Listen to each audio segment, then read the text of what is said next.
this wasn't purchased with taxpayer funds, right? Like it wasn't like No, okay. right? Yeah, and so when the company news came out with the article, I started reading the comments, and it was steadily going downhill fast because that was the first thing that immediately came to people's minds. Oh well, why are we using tax dollars, for this purchase? And so I said somebody needs to jump in here and kind of cool the temperature down and explain. Yeah.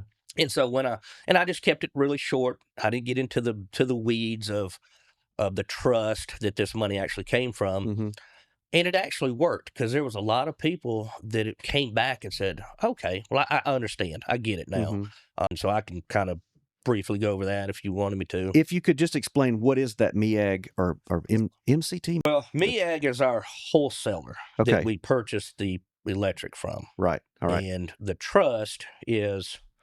that has something... the trust is Municipal Competitive Trust. And so what we've done with that money and and still today is put it in that trust. And so it's like almost like a savings account, an emergency fund, if you will. And so here we were able to use that, a part of that. We were able to use part of that, for this. So it's not like this was kind of baked into the current budget, or we had to raise rates in order to fund this. So that's not the case, and I think that's where people just didn't understand that. Yeah.